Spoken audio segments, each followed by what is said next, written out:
Congo. The leopards will be sitting here. No mukino ukomeye cyane ukomeje kuvugisha abatari bake muri Afrika ndetse no ku isi yose. Igihugu cya Repubulika ya Demokarasi ya Kongo kimaze imyaka itari mike kitajya mu gikombe cy'isi bwa kabiri, kikaba kigiye kongera kwitabira imikino ya nyuma y'igikombe cy'isi. Kuri uyu munsi rero mu kanya gato kiraba gice kirajya n'ikipe y'igihangange ku rwego rw'isi, ubwo ndavuga ikipe ya Politic ikinamo Cristiano Ronaldo. Muri aka kanya ntabwo ngiye kuvuga ku bijyanye n'uyu mukino, ahubwo ngiye kuvuga ku munyamakuru ukomeje kuvugisha abatari bake. Ni umunyamakuru ukomoka mu gihugu cya Angola ariko akaba abarizwa muri Leta Zunze Ubumwe za Amerika, ahakorera muri White House, aho yagiye akomeza kugenda agaragaza urwango rukomeye cyane afite igihugu cy'u Rwanda, ndetse akagaragaza ko azarurwanya kuva ku munota wa mbere kugeza ku wa nyuma. Amaze iminsi rero kuva igihugu cya Repubulika ya Demokarasi ya Kongo cyakatisha itike kujya mu gikombe cy'isi, ubwo ndavuga imikino ya nyuma y'igikombe cy'isi iri kubera mu bihugu bitatu, Leta Zunze Ubumwe za Amerika, Mexique ndetse na Canada, aho uyu mubyeyi, aho uyu mudamu, uyu munyamakuru w'umunyangora akomeje gukora ibyo abantu bose bakomeje kwibaza bakavuga bati bimeze bite mademoiselle. Uyu mudamu rero watangiye ku munsi w'ejo bundi ubwo yasohoraga ifoto yambaye imyenda imenyerewe mu muco w'igikongomani, akaba yari yambaye imyenda nyine yerekana ko ari ingwe nyine, ngira ngo murabizi ikipe ya Repubulika ya Demokarasi ya Kongo yitwa Leopard.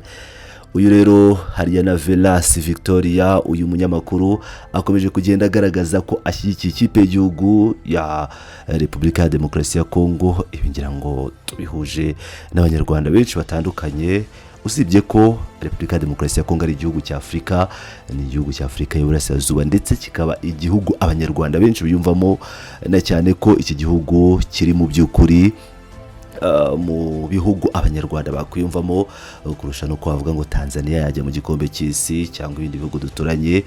Ndatekereza Ubugande uramutse bugiyeyo sinekereza ko bwava kukatisha itike, ariko Repubulika ya Demokarasi ya Kongo igihugu gikomeye abanyarwanda benshi bayiri inyuma. Uyu mudamu rero yakomeje kugenda agaragaza ibijyanye no gushyigikira Repubulika ya Demokarasi ya Kongo mu buryo bweruye, ariko uyu mudamu akomeje kugenda agaragaza ko ibi byose abikora mu buryo bwa politique, apana kuba yafana gusa. Ubu noneho yageze ku kibuga ahagiye kubera umukino wa Repubulika ya Demokarasi ya Kongo ndetse na Portugal, ahagera hakiri kare, ndetse akomeza kugenda akora amavideo menshi abwira abakongomani ati le Congolais muze turebe umupira, ati are you ready, abereka amavideo agiye atandukanye. Ndetse mu kanya gato yakoze live ubwo yari ari kumwe n'umukongomani kazi, bagashima akavuga ilingara, bahamagara abakongomani batari bitabiriye ku bwinshi kuri stade, ati muze mwitabire umukino turebe uburyo Portugal igiye gukubitwa n'umukongomani. Ese umukongomani koko araza gukubita ikipe ya Portugal, imwe mu makipe ari guhabwa amahirwe yo kuba yatsindira igikombe cy'isi? Hariya na Velas Victoria rero tumugarutseho mu buryo bwimbitse, n'umwe mu badamu bamenyekanye cyane mu bijyanye n'itangazamakuru muri White House, by'umwihariko akaba yaraje mu itangazamakuru by'aka karere, ubwo twavuga ko ari mu ntangiriro z'ibiganiro hagati y'u Rwanda na Repubulika ya Demokarasi ya Kongo byari biri kubera i Washington DC mu mwaka wa 2025, ubwo bamwe mu bari bagize delegation y'u Rwanda ndetse n'iya Repubulika ya Demokarasi ya Kongo, by'umwihariko abari barimo Ambasaderi Olivier Jean Patrick Nduhungire ndetse na Minisitiri w'Ububanyi n'Amahanga wa Repubulika ya Demokarasi ya Kongo Teresa Kayikwamba Wagner, ubwo bari i Washington DC muri White House bari kuganira ku bijyanye n'uburyo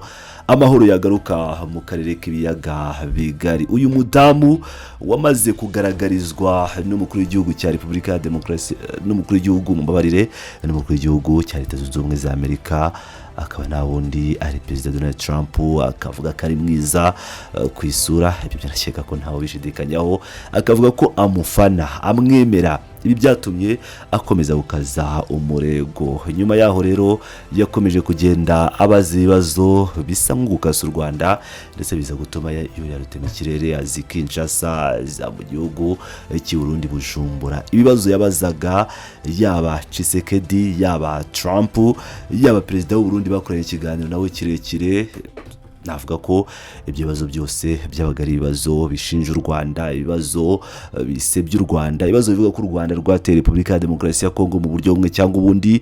Ibi byose rero bikaba byaratumye aguma iteka ryose. Abanyamakuru bakunda kubaza Perezida Donald Trump ubwo abafite hagiye hariho hose, bikaba byaratumaga uyu mudamu Hariana Velas Victoria amazi baza ati kuki udafatiye u Rwanda ibihano, kuki mudafatiye u Rwanda ibihano. Si ibyo gusa, yanahawe ishimwe cyangwa ahabwa impano na Perezida Tshisekedi yuko akomeje gukunda igihugu cya Repubulika Iharanira Demokarasi ya Kongo. Ibi yakomeje no kugaragaza uyu munsi mu mukino ugiye guhuza mu kanya gato, ugiye guhuza igihugu cya Politic ndetse n'igihugu cya Kinshasa, Kongo Kinshasa, mu mukino w'amateka.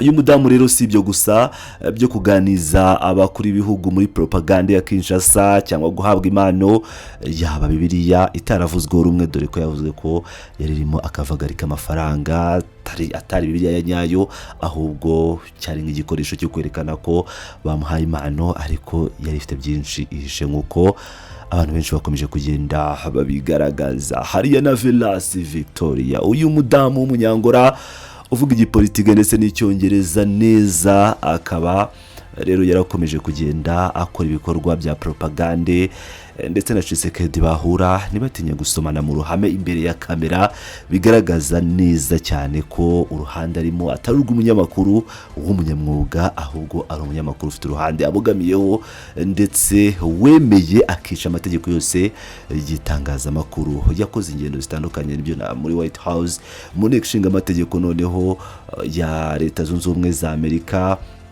naho yarahageze, aho yagiye aganira n'abagize inteko ishinga amategeko barimo Smith ndetse n'abandi benshi bagiye batandukanye, babwira ati mufatiye u Rwanda ibihano, u Rwanda rwateye Repubulika ya Demokarasi ya Kongo, murarwihorera, nirumufatira ibihano, nirufatira u Rwanda ibihano, Perezida Paul Kagame mufatira ibihano, banabifata ntanyurwe, agakomeza kugenda ashinja u Rwanda ibintu bigiye bitandukanye. Kuri iyi si niba hari umunyamakuru waba yanga igihugu cy'u Rwanda, uyu mudamu witwa Hariana Velas Victoria.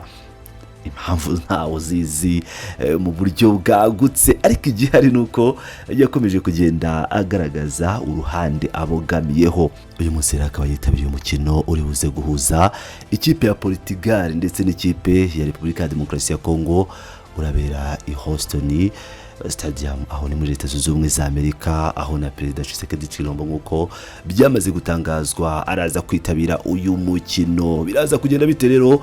Ari mu ikipe y'abanyamakuru nk'uko byagaragaye, ahantu arabahagaze ndetse yakomeje kugenda agaragaza n'ibyishimo byinshi mu myenda y'ibara ry'idarapo rya Repubulika ya Demokarasi ya Kongo.